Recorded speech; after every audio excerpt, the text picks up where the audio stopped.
Bien, bonsoir. Donc nous sommes Parasha Vayeshev, une paracha extraordinaire qui a souvent lieu à proximité de Hanouka. Bezrat Hashem, si Dieu veut, on parlera de Hanouka la semaine prochaine. Cette semaine, on va parler du début de la paracha.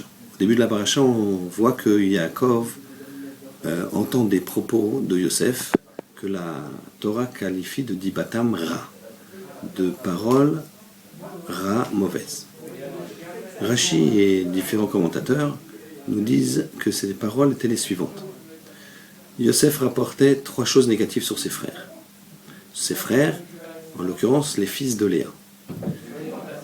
Les fils de Léa, disait Yosef, considèrent les enfants des servantes comme des esclaves. Ils les traitent comme des esclaves. Deuxième chose, ces mêmes fils de Léa sont chachoud, ils sont suspects de mœurs qui ne sont pas correctes.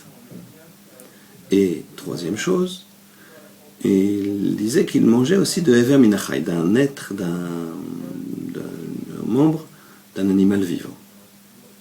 Pour ça, nous dit Rashi, il a été puni Migda Keneged Mida. Pour avoir dit que ses frères traitaient ses autres frères d'esclaves, il a été vendu lui-même en esclavage. Pour avoir dit que ils avaient des mœurs douteuses, lui-même a été confronté à la terrible épreuve de Madame Potiphar, que chacun connaît. Et pour avoir dit qu'il mangeait Ever Minachai, qu'il mangeait sans faire la shrita, il a été confronté au problème suivant. Quand ils ont voulu le vendre, ils l'ont dépouillé de sa tunique. Et ils ont fait la shrita en bonne et due forme d'un kédi, d'un chevreau, dans lequel ils ont trempé la tunique dans le sang de ce chevreau, et ils ont apporté ça. Yehuda a apporté ça à son père, et il y a eu un mida keneged mida, mesure pour mesure, parce que là ils ont bien fait la shrita. Alors il y a quand même une question qui se pose. Yosef, il a envie, sans doute, en rapportant ses propos à son père, d'améliorer ses frères. Lui-même, il est trop petit pour les corriger directement. Donc ici, qu'est-ce qui se passe? Pourquoi il y a une sanction Mida Keneged Mida, on le voit aussi terrible? En fait, le Siftei Chachamim nous explique la chose suivante. Il y a une erreur d'appréciation de Yosef. L'erreur d'appréciation est la suivante. Pour le problème de mauvaise mœurs, de ce qu'on appelle la rayot, il accusait ses frères de commercer avec des femmes. Or, Yosef, qui étudiait la Torah, connaissait la Gemara Kiddushin, dans laquelle on dit qu'il faut s'éloigner des métiers où on a trop de rapports avec les femmes.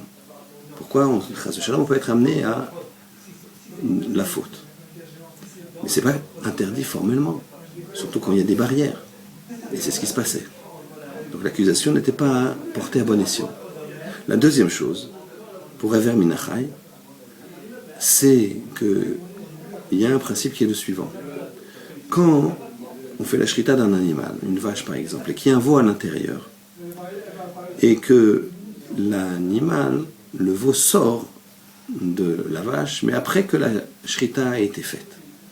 Donc c'est comme un morceau de viande qui se détache de la vache. À ce moment-là, le veau s'appelle Ben Pakua, et il n'a pas besoin de shrita pour être mangé, puisque c'est comme un morceau de viande qui s'est détaché d'une bête à qui on a fait légalement la shrita. Donc là non plus, il n'y avait pas de faute.